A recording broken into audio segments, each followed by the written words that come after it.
Kapag mga ganitong araw sa aming pamilya ay masaya kami na mga bata. Kasi nagluluto ng biko ang aking inay.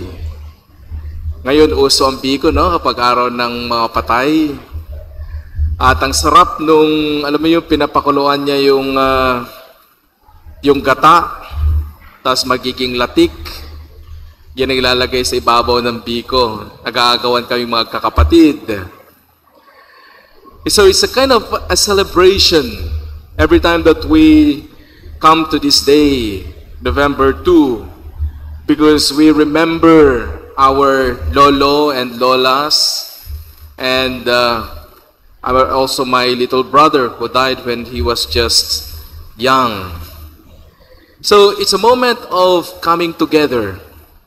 It's a moment of a family bonding. And it's a moment of being with them, you know, like this spirit, these souls. We do not know where they are, but in faith, we believe that they are here with us. That's why today is a very special day for them. And it's also a reminder for us that someday, tayong mga buhay ay maging kaluluwa na rin lang tayo. And if they remember your name today, you will be very happy. Because this day is very special that the church had given them a one day in a year that we will remember their names, that we go and visit their tombs, and we say prayers of thanksgiving. Nabisita niyo na ba yung mga mahal niyo sa buhay? Nakita niyo kung gaano kahirap pumunta sa sementeryo? Nanonood ako kagabi doon sa mga taong pumupunta sa North Cemetery. Millions goes there.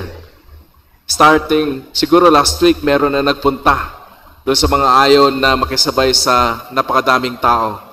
But yesterday and today, there will be lots of people.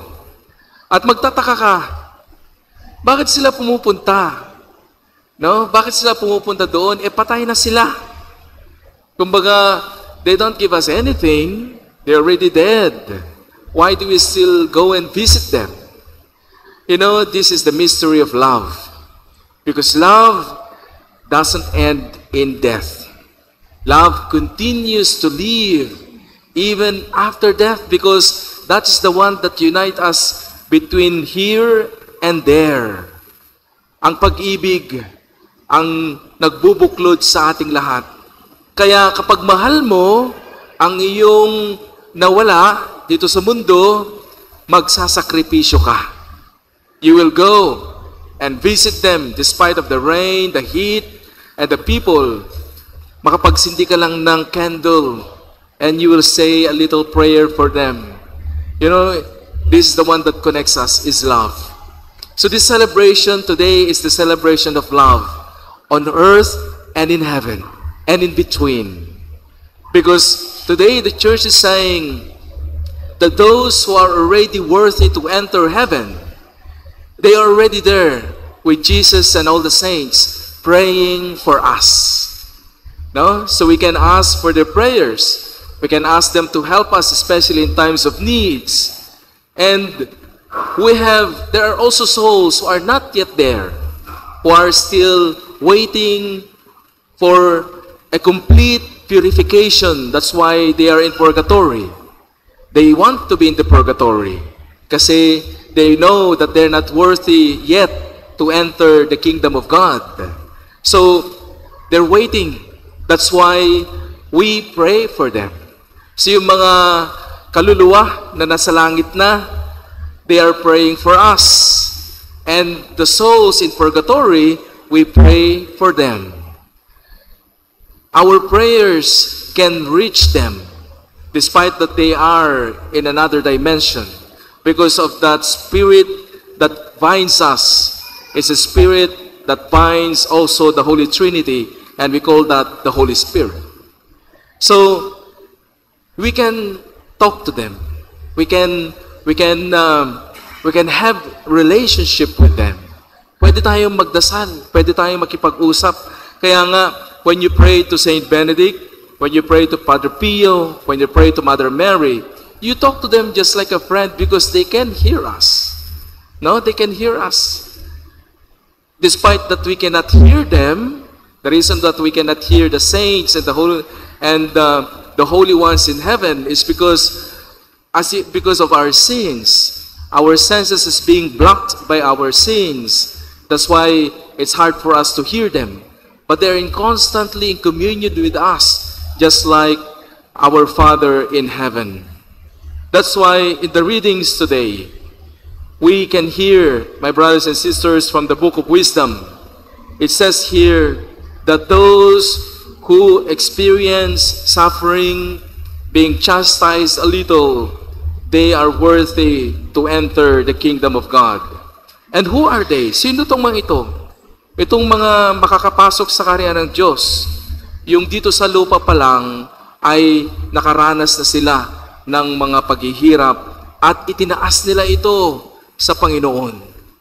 So if you listen the Beatitudes yesterday, blessed are the poor in spirit, blessed are the peacemakers.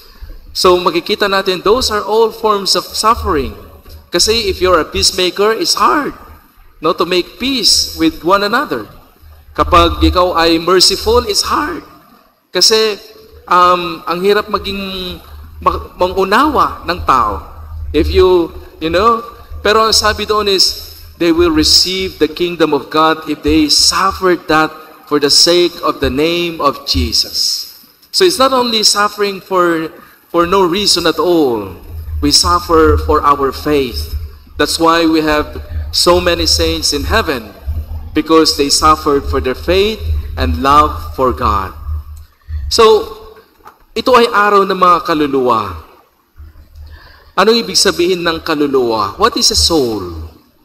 In the book of Genesis, when God created Adam and Eve, He created them from clay. Lupa lang. Kaya nga, galing tayo sa lupa, babalik din tayo sa lupa. Lupa lang sila, putik. And God breathed His Spirit upon them. Ito is the soul that animates the body. So the first form of the human person is not this physical body, but it's the soul. No, it's the soul in us. It's the one that animates us. It's the one with intellect, the one with reason, the one who feels. That's the soul. Yan yung nandiyan sa katawan natin. And that soul cannot die. You cannot die. Di yan mamamatay. Yan ay haharap sa Diyos. It will go up to God and face His mercy seat, the mercy of God. And there is something in the soul that only belongs to God, and that's the spirit. Kaya nga sabi ni St. Paul, body, soul, and spirit. And you know what is spirit? The spirit is in the soul that glorifies God. Kaya kapag ikaw ay pwede kang may soul, pwede kang buhay, but if you don't know God, then there's no spirit in you. But the spirit is the one who lifts our minds to God, the one who knows what is divine. Kaya tayong lahat dito, we share the Spirit of God because we know what is holy, we know what is divine, we know what is heaven.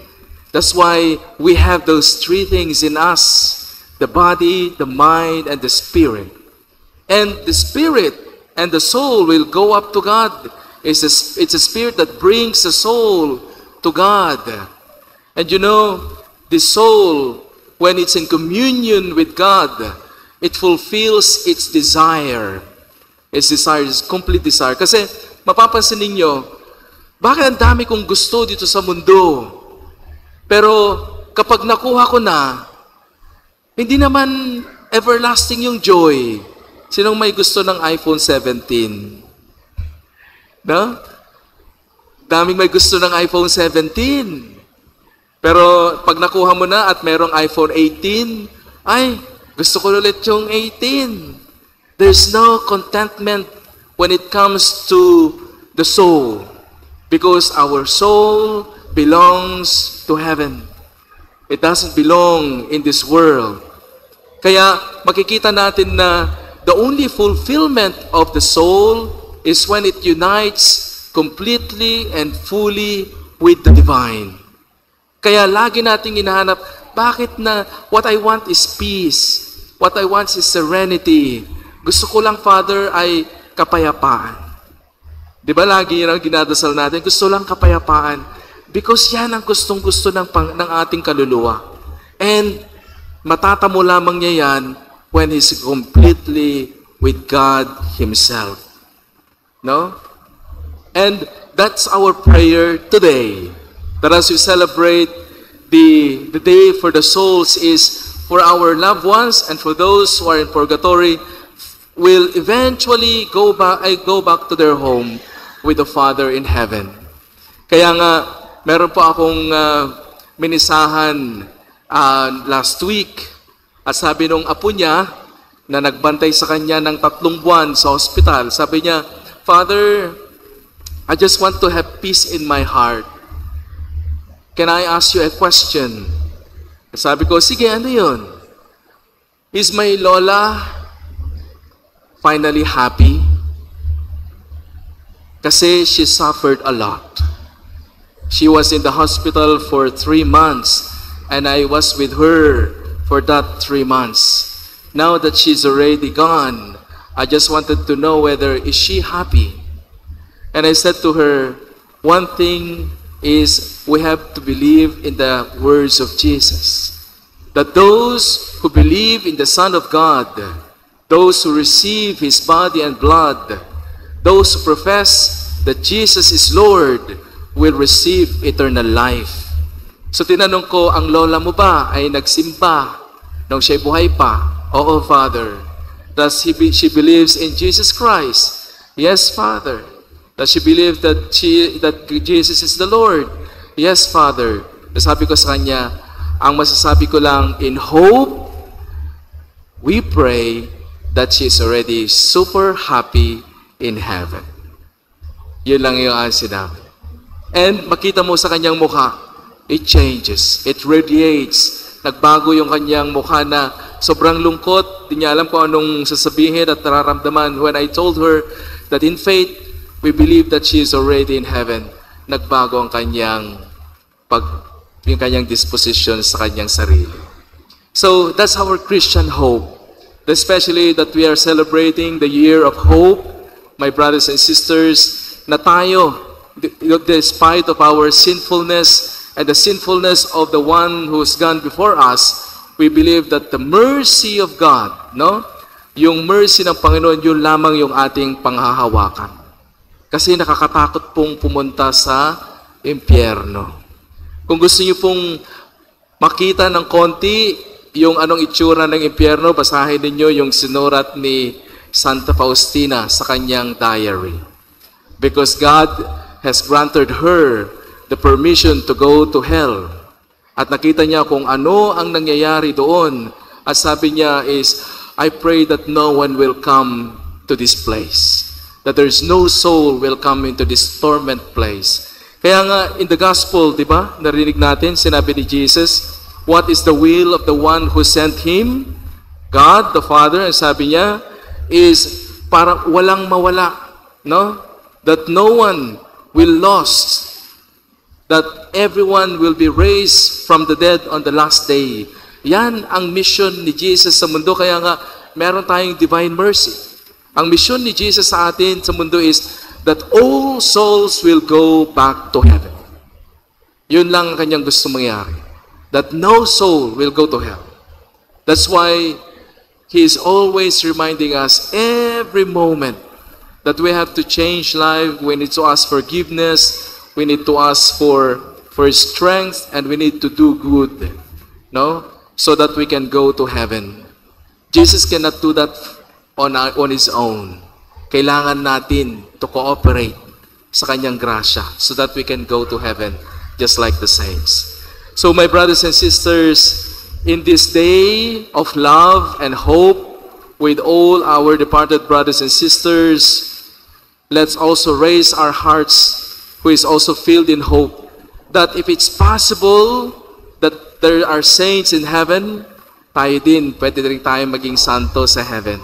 And we pray that people will pray for us.